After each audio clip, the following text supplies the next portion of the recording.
Hi, I'm Sof McVeigh from the Homemade Company, and today I'm going to show you how to make some lovely lavender oil.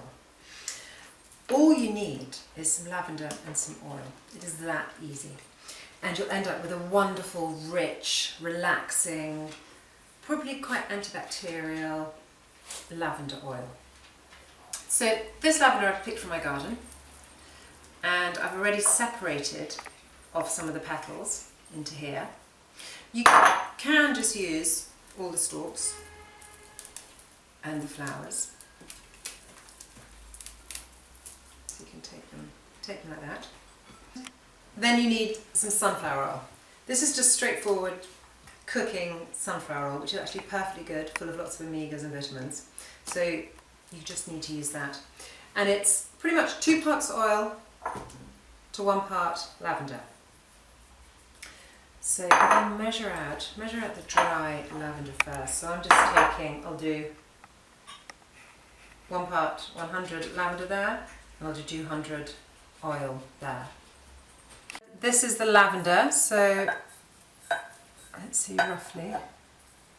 It's about 100 ml. You can just pop those in too.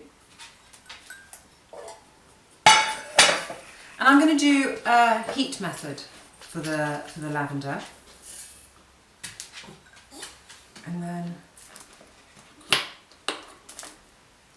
200 of the oil. So the heat method is putting it all in a pan.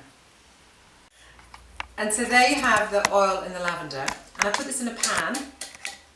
You're watching, Molly. Do you want some lavender oil? Oh my goodness, and the heavens have opened outside. Oh well, we're going to stay in Summerland here, making lovely lavender oil. So you've got your lavender and your oil in there, and you want to put it on a really low heat. So you can see I can touch this. It's on, but it's so low. Or else you can put it in the oven if you're worried about it burning through the bottom.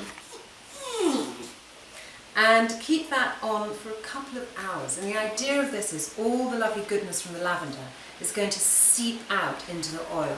So now this has been slowly heating for several hours, about 4 hours. Leave it overnight if you can, if you want to seep it even more. But the oil should have retained quite a lot of the goodness from the lavender now. And now you can just drain out the lavender, get all the oil, because it's the oil you want, and then you'll throw away the rest of the lavender. So all that, can you see, whoops, all that lavender.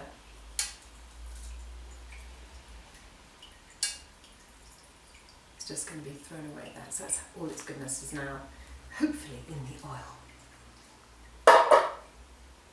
Let's get a spoon.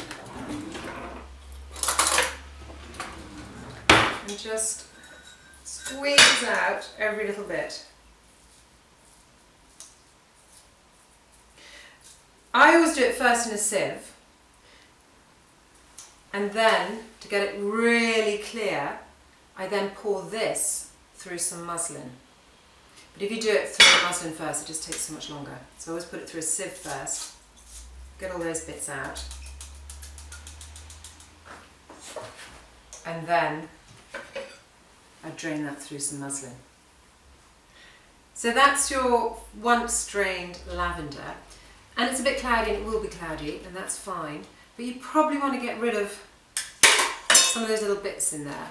So if you want to make it absolutely no bits, then get your sieve, your cleaned white sieve, line it with a bit of muslin.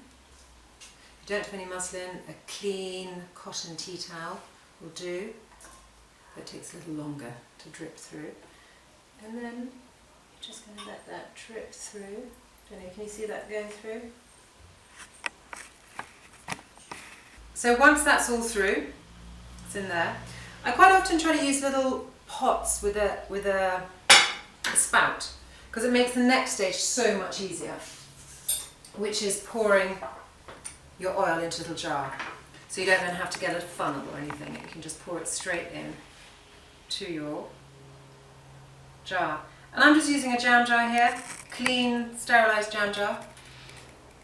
And there is your wonderful, heavenly smelling lavender oil. And label it. Always remember to label all the things you make. So these are some little printed labels I have. Quite fun. Write on them, stick them on, so you know exactly what you've got, and so it won't just be a mustard pot.